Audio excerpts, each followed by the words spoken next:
Hey everybody, it's Safi and Marco Dish Out on Movies, the only movie review show on YouTube to review movies in terms of food. And it's just Marco here once again. I thought maybe I could go and see another movie that maybe would be better. I didn't go see this one. I saw it at home. But there was a new movie coming out called Speak No Evil with James McAvoy, and and I was kind of looking forward to it, because I really like him as an actor, and he gives really enjoyable performances, even if he's playing a bad guy. Like in Split. Split is like one of the best movies. He did such a good job in that. And, that movie was such a surprise. I mean, it came out of nowhere. It was like a masterpiece. I saw it twice in theaters. I never go see a movie twice in theaters at all. So, but yeah, I found out. I didn't even know that this Speak No Evil movie was based on a foreign film. It just seems like everything nowadays is just based on another thing. Like there's nothing that's actually original, which is funny because, my first movie is also like based on Frankenstein. But I will say that what I tried to do was like make it as original as possible. And that was kind of the point of it, was to not be like the actual Frankenstein book. So there you go. But I wanted to watch the foreign version first because I thought, the foreign version has to be better, right? Like, usually the stereotype is there's a foreign film that's really good, or it's good, and then the Americans come in, they ruin it, and they turn it into a piece of crap. I mean, it's not always like that. There have been some good American remakes, like there's one movie that I'm actually going to reference in this review that I felt like the original was a lot better, but the remake was also okay. I didn't think the remake was bad. I thought at least at least the remake was serviceable, So anyways, this movie, Speak No Evil, the original, is about this family that meets this other family, and they spend some time together in Italy, and they decide that they're going to go spend the weekend with them in the middle of nowhere at their house. And, right off the bat, it's like you're just asking for disaster. I mean, just going to spend like a random the weekend with some random strangers that you just met on vacation, that is really, really questionable. And I also say that ironically because my co-star actually came and stayed with me. Well, she stayed with me 3 times so far. And, we've had a great time filming together. But, like, just imagine if I was like a Norman Bates type character, like... you're taking a big risk when you do something like that. And, just the first half of this movie, though, I thought was okay. It was very uncomfortable, creepy, subtle, and it was a nice, slow build-up. And I was really, really like, okay, this movie's pretty damn good. Like, I can't wait for the payoffs and for, and then the second half happens. And immediately they make this decision, and then they undo this decision, and immediately the movie goes downhill from there. A lot of people have said it's like a satire, but I think like a satire has to be funny, right? Like a satire can't be like disturbing, disgusting, horrifying, like the last part of this movie is pretty upsetting, and it just gets to the point of where you're like, oh, come on. That's what you're saying over and over again. Oh, come on. Seriously? Like, it's kind of laughable. I mean, it's not funny, but it's just kind of laughable. If let's say, like, if I describe to you every single little thing that happened, and then there's nothing that the main couple does about any of it, you guys would be like, seriously? Like, it just, I think that the movie fails, and the fact that it's trying to send this message about, how you need to stand up for yourself, how you need to speak up if something bad is being done. But all the moments in the movie where the couple is doing stuff that you wouldn't have done, or they're not doing anything, I should say, all of those moments, the audience is getting upset over, and they're like, no, why are you doing that? Do that. Like, it shows that, like, the audience is a lot smarter than the characters in the movie. And so, therefore, like, the movie fails because, like, you're not understanding why these characters are so stupid and dumb. And you're just sitting there like, I'm a good person, like, I wouldn't have done that. I would have just done that, or I would have done that, like, ugh. So besides the fact that the movie turns into a complete piece of crap in the second half, I thought that the acting was pretty good. I mean, again, in the second half, the movie turns to shit. I mean, the second half is basically one long slog. It's just like a slog that you have to get through. And, say what you will about American movies and, Hollywood movies and how schmaltzy they are, too happy, too hopeful, whatever, which they're not really like that anymore. They try to not be like that because they want to promote whatever agenda that they're pushing at whatever time. But foreign movies, a lot of the times, are way too dark, way too nihilistic, way too negative, way too much of a Debbie Downer. And Debbie Downer endings are good, but they're only good when they work and when they make sense and when they feel like, yeah, I understood why that happened. But you don't feel like that in this movie. You just feel like these characters are dumb and the movie's stupid and I don't like it. That's what you feel. And yeah, I mean, I would not recommend this movie at all, guys. Like, I know that this is not really a long review, or it's not gonna be like a super long review, but like, just if you manage to watch this, then please just steer clear of this movie. It is not worth the time. It's frustrating, it's infuriating, and it's dumb. It's really, really dumb. You talk all the time, or you see all these horror movies with these stupid characters, like Safi. She likes to make fun of Jeepers Creepers, how the main two, they go back to see what's happening at the church and see what Jeepers Creepers was dumping into the hole and everything. She makes fun of that. But, the characters in this movie are so dumb for no reason at all. And that's the other thing, too, is that there's no reasoning, there's no logic to any of this, of what's going on in this movie, except for we want to tell a disturbing story with a message, and we're just going to go as over the top as possible to where you just can't take it seriously. And, it's just very, very typical of, like, a foreign film. And I know that that's mean to say. Not all foreign films are like that. I saw a really good one. I think it might have been Danish. It had Mads Mikkelsen. It was from 2021. Let's see if I can find it right now, because that was a really good movie.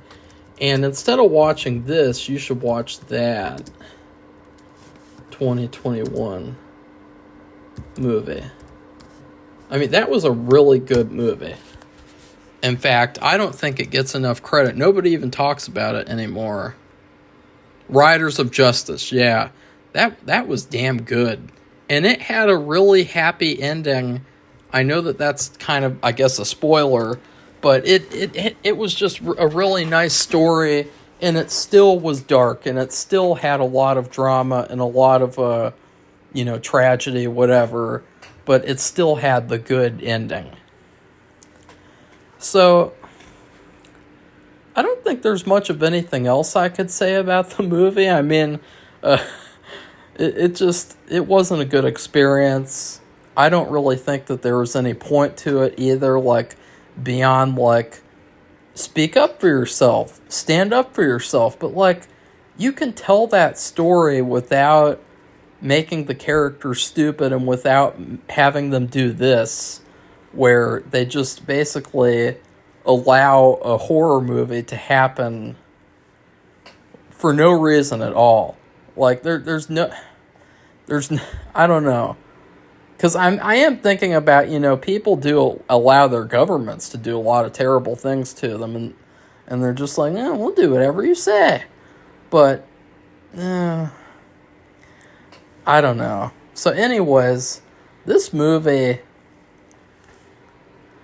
I don't even know what to give this movie, to be quite honest. Like, I wanted to do this review because I was really expecting a good movie.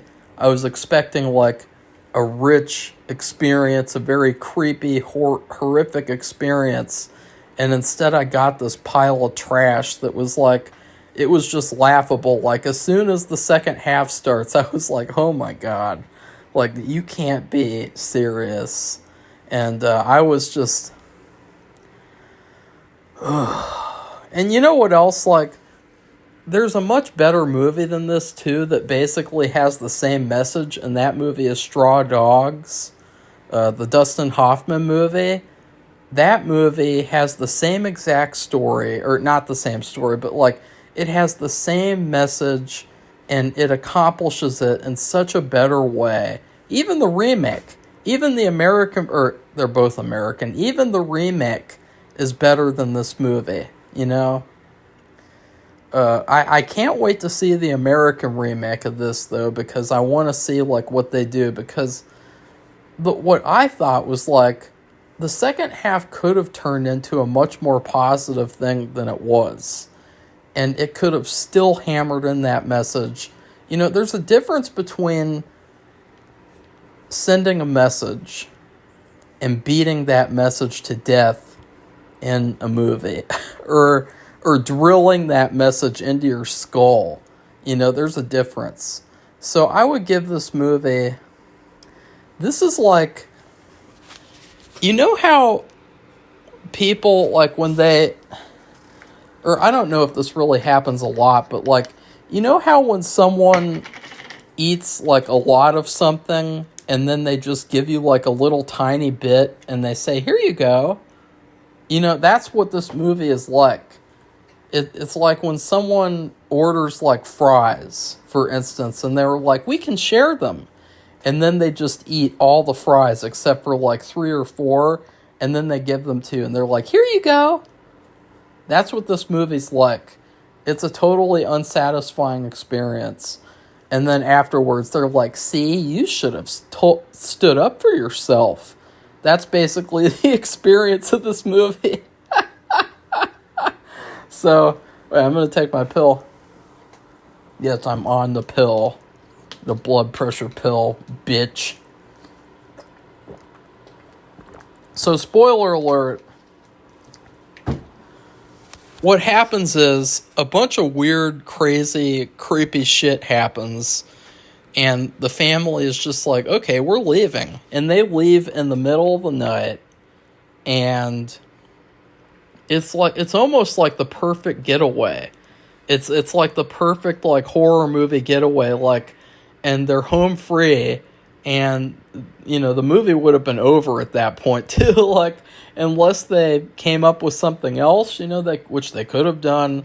There was a lot of things they let happen in the first part of the movie, though, that were really questionable too.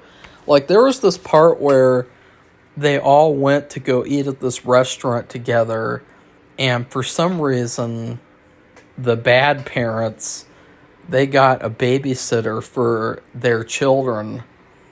And I thought, like, no, there's no way in hell that we're just going to leave our daughter with this random guy who we've never met before just because these other parents use him as a babysitter. Like, there's no way in hell that I'm doing that. And so that was one of their stupid decisions. But, like, finally they had enough and they left. And I was like, okay, this is good. But then you had the cliche of, we forgot something. And usually this cliche is in like a haunted house movie where it's like, we forgot something in the haunted house. We got to go back, and then all the ghosts come out and scare you while you're getting your vapor rub. While you're getting your vapor rub that you forgot at the haunted house. But it's like, no, the daughter's bunny rabbit was supposedly left at the house. And so the dad, he's an apex pussy. And so he turns around, and at that point I was like, man, you guys deserve what you get. Like, you people just suck. You're just so dumb. And then what do you know? They arrive at the bad guy's house to get the stuff back, to get the bunny rabbit back, sorry. And it turns out to be conveniently hidden under a car seat. And at that point, you're like, okay, this might be a creepy, like, awkward thing that happens here, but, like, okay, they're still gonna leave. But no, they have this bizarre scene where, again, these are grown adults. Like, they have this little bizarre confrontational scene in the kitchen where, like, the bad guys are like, what did we do wrong? I'm sorry you didn't enjoy your stay. What did we do to hurt you? And the stupid main couple, they're like, well, you did this one thing, you know, you did that. And they're like, we're so sorry. Today's gonna be a great day, though. You know, just like in Blink Twice. You know, like, are you having a good time? Are you having a good time? You know, like, that was like, yeah. So in the second half of the movie, it basically follows all the same beats of like a horror movie, but with a caveat of the main characters don't do anything about anything. So, you know, like how horror movies will have a scene where the main characters will go into a room, a secret room, and they'll discover, like, the truth of what's happening. They have that in this movie. Ow! I just hurt my toe. Ow! I don't know what I did there. Fuck. But they come across this room and they discover these secrets, and then they literally don't even mention it for the rest of the film. Like, the guy, he never tells his wife. He discovered that this couple, what they do is they bring in all these couples, like hundreds of couples, and they just have some kind of a weird murder thing going on where they kill the couple and then they steal their kid, and then they cut the kid's tongue out so that they can't tell anyone what happened. And, yeah, that's their whole game. And the husband never bothers to tell the wife, of course. Then they have this part that's really, really frustrating where, you know, they're in the middle of nowhere for, I don't even want to explain all the different bizarre, stupid things that happen, but they're in the middle of nowhere and they get picked up by the evil couple. And even after all that's happened, they decide to go with the couple as the main bad guy. He says, we're not going to hurt you as long as you do everything we say. And while they're in the car, the bad guy stops driving and he goes outside to take a whiz. And the good guy, he's sitting right there in the passenger seat, and he looks over at the car keys. The car keys are literally in the ignition. He could literally slide over and steal the car right then and there, and probably run over the bad guy, and then probably stop the car and deal with that hoe in the back seat. You know, that fucking biatch with the scissors. You know, all the bad things in the movie could have been avoided, like, multiple times. So it's also kind of like a thing of where it's like those, like, videos that you saw in school, you know, like the videos about the pedophiles where, like, you see a child at home and they're like a latchkey kid, and they're getting like a glass of milk, and then there's a guy at the door. It's like, hey, son, my name is Jeff. Will you let me in? Your parents have been hurt and I need to help you. You know, and the kid has to do all the right things to you know, avoid getting molested by the pedophile. You know, like that. That's what this movie's like, man. Like, this movie's insane. It's just bad. Like, I would never watch this movie again. There's better movies that tell the message that this movie tries to tell. And yeah, it just fills all the foreign movie stereotypes. It also, they sucked all the color out of the movie, too. That's another foreign film stereotype, or I guess modern film stereotype in general, is like, we gotta make the movie look as ugly and lifeless as possible. Like, they're in the middle of this beautiful countryside, these beautiful, beautiful landscapes and shit that look like they could be paintings, and the editors decided to suck all the color out of it, just make it look so awful and ugly. So, anyways, please like this video and comment and tell me what you thought of the original Speak No Evil. And then please subscribe to our channel if you'd like to see more honest movie reviews. Goodbye, everybody. See you soon.